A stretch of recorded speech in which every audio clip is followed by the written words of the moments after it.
Fala pessoal, sejam muito bem-vindos ao meu canal. Estou aqui trazendo novas informações para vocês, diretamente de Brasília e diretamente dos Estados Unidos, na ONU. Delegação brasileira se retira durante discurso de Benjamin Netanyahu. É isso mesmo, durante o discurso de Benjamin Netanyahu, que criminalizava os terroristas do Hamas pelas atrocidades que eles vêm fazendo e ainda mantendo pessoas presas. A delegação brasileira simplesmente vira as costas e sai no meio do discurso. Deixe seu comentário aqui, o que você acha disso? Esses esquerdistas não nos representam. Pessoal, antes de começar esse conteúdo, eu peço que vocês se inscrevam no canal, deixe o seu like e ative as notificações, que isso vai me ajudar demais na plataforma e eu sempre vou estar mantendo vocês atualizados de tudo que está acontecendo na política aqui no nosso país. Então, sem mais enrolação, bora pro conteúdo. O discurso de Benjamin Netanyahu na ONU é marcado por vaias e debanda do plenário. Diplomatas brasileiros que integram a comitiva aderiram ao protesto, viraram as costas e foram embora. Assunto para o nosso correspondente internacional, Ivan Kleber, que já está aqui conosco no telão e vai contar tudo para a gente. Vai lembrar ainda que o Lula é persona não grata em Israel. Boa tarde, Ivan Kleber. Seja muito bem-vindo ao Jornal da Oeste, segunda edição. Boa tarde, Geisiane. Uma saudação especial a toda a audiência do Jornal da Oeste, segunda edição. E tardes como as de hoje, nos lembram por que Lula é persona não grata em Israel. Hoje, a diplomacia brasileira atinge um dos pontos mais baixos e nós temos uma questão importante a ser tratada aqui. Eu entendo que exista alguma divergência entre o governo brasileiro e o governo de Israel. Ponto. Mas levantar-se e sair do plenário, não acompanhar o discurso do primeiro-ministro de Israel, é uma falta de respeito com a família dos reféns que ainda estão com Hamas, porque o mundo, às vezes, parece esquecer que reféns ainda estão com o grupo terrorista Hamas. Então, por mais que exista ali uma divergência entre o governo brasileiro e o governo de Israel, hoje é o dia da infâmia, porque é o dia em que o Brasil virou as costas também para a família e para os reféns que estão lá com o grupo terrorista Hamas. É por isso que eu classifiquei, Geisiane, hoje como um dos pontos mais baixos da diplomacia brasileira, e nós estamos cada vez mais baixo. Não precisa nem comentar aqui a questão com os Estados Unidos, e essa questão agora, em um discurso importantíssimo de Benjamin Netanyahu, em vez de virar as costas, por que Lula eventualmente não faz um pronunciamento refutando aquilo que o Benjamin Netanyahu disse ali? É um pouco difícil fazer isso, né? Benjamin Netanyahu, nesse discurso, ele apresentou a possibilidade das pessoas, através de um QR Code, terem acesso às imagens daquilo que o grupo terrorista Hamas fez no dia 7 de outubro. Quem invadiu Israel foi o Hamas e cometeu atrocidades. E Benjamin Netanyahu, então, ele tem que vir a público, trazer essa questão do QR Code para que as pessoas pudessem ter acesso, não é, a essas imagens. Agora, Israel foi além, colocou alto-falantes em Gaza para que as pessoas lá em Gaza pudessem acompanhar o discurso de Benjamin Netanyahu, e uma tentativa também de fazer com que sua voz chegasse eventualmente aos reféns que ainda estão, repito, com o grupo terrorista Hamas. A mensagem foi muito forte também no sentido que ele apresentou um mapa e toda a rede do Irã. E aí ele cita Hamas, ele cita Hezbollah, ele cita os Houthis, ele cita vários grupos terroristas que pertencem a essa rede construída pelo Irã. Coincidência ou não, nós temos uma foto histórica do Geraldo Alckmin reunido lá no Irã em 2024, com esses líderes lá na cerimônia de posse do novo presidente iraniano. Não à toa, não coincidência, o Benjamin Netanyahu citou grupo por grupo ali. Ele foi bem enfático. É muito simples. Basta o Hamas entregar, né, os reféns de volta para os seus lares e a guerra acaba. Essa tem sido a mensagem de Israel desde o dia 7 de outubro de 2023, não no dia 8 de outubro.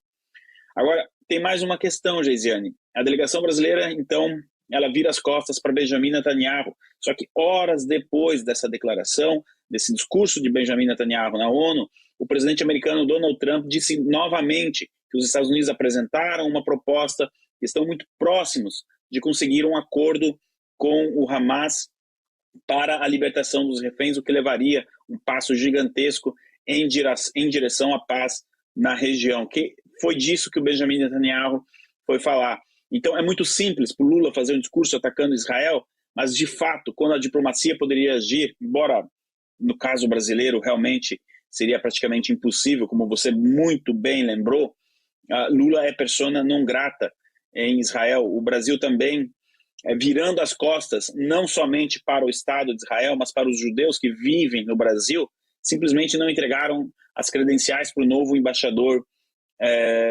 de Israel no Brasil.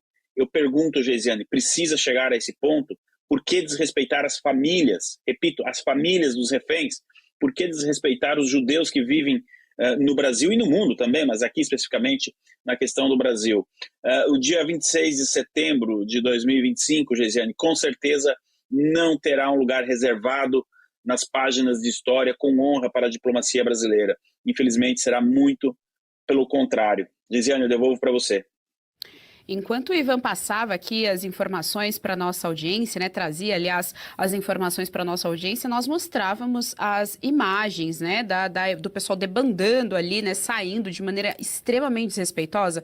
Eu quero chamar a atenção para um círculo vermelho que vai aparecer na tela para vocês. Ali, ó, tá aparecendo na tela para vocês esse círculo vermelho no cantinho inferior direito da tela. Círculo vermelho que é onde a comitiva brasileira estava sentada. Nós estamos vendo ali, portanto, na imagem, vazio. As cadeiras vazias, simplesmente levantaram e foram embora de maneira extremamente desrespeitosa. É interessante porque isso demonstra também como a esquerda sempre é extrema.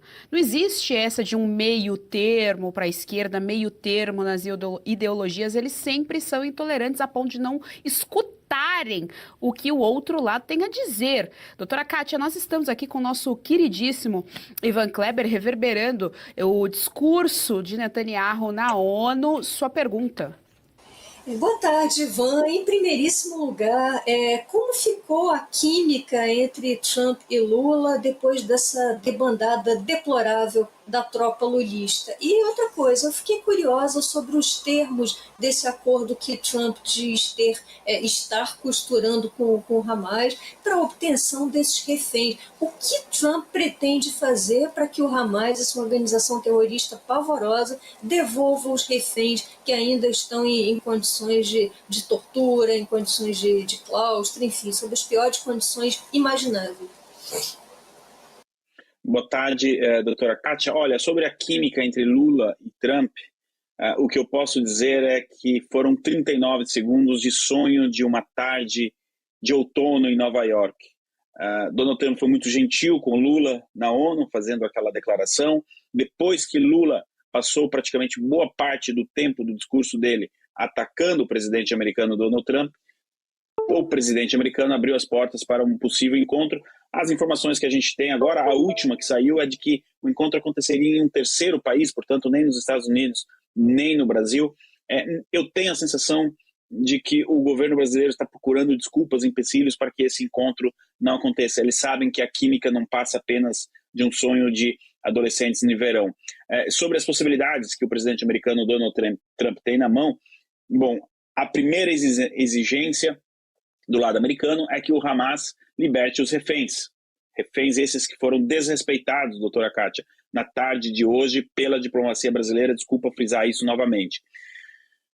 Caso o Hamas não aceite, Israel já demonstrou ter capacidade de atacar onde vive a liderança do Hamas, não importa o país. Lembrando que Israel atacou o Catar recentemente. E existe a possibilidade na mesa, um pouco remota ainda, de que os Estados Unidos entrem ali com ajuda militar dentro de Gaza para ajudar Israel. Então, já que o Hamas não entrega os reféns, então Israel poderia fazer o trabalho, digamos assim, de buscar os reféns. Dito isso, existe uma questão envolvendo a Cisjordânia e existe uma leitura dentro de parte do governo de Israel de que Israel deveria se estender até a Cisjordânia. O que os Estados Unidos podem eventualmente negociar é que a faixa de Gaza passaria para um controle de segurança de Israel e a Cisjordânia permaneceria como está agora. Essa pode ser uma jogada, uma carta que o Donald Trump tem na mão para negociar. É isso aí, pessoal. Esse aí foi o conteúdo do Oeste, segunda edição. Mais uma vez eu peço que você se inscreva no canal, deixe o seu like, ative as notificações. E ainda tem mais uma notícia aqui para vocês sobre o Barroso fazendo uma declaração sobre as sanções dos Estados Unidos. O presidente do Supremo Tribunal Federal, do STF, ministro Luiz Roberto Barroso, disse nesta sexta-feira, 26, que a corte não descarta uma reação contra as sanções determinadas pelo governo dos Estados Unidos contra integrantes do tribunal. Perguntado sobre como as sanções foram recebidas pelos ministros, Barroso disse que aguarda o julgamento sobre a trama golpista ocorrida durante o governo de Jair Bolsonaro para avaliar o caso. O núcleo 1, formado pelo ex-presidente e mais 7 aliados, já foi condenado. Os núcleos 2, 3 e 4 devem ser julgados até o fim deste ano. A ideia é de esperar acabar o julgamento para pensar em qualquer eventual medida, seja política ou judicial, afirmou. Não vai ser tomada nenhuma medida, pessoal. Não adianta. Não adianta. Não tem o que eles fazerem, não tem o que eles recorrer judicialmente. Infelizmente não, felizmente é isso que eles merecem, né, pessoal? Infelizmente aí pelas suas próprias semeadoras, né, que semearam e vão colher os frutos ruins. Pessoal, muito obrigado por você que assistiu até o final do vídeo. Até o próximo conteúdo.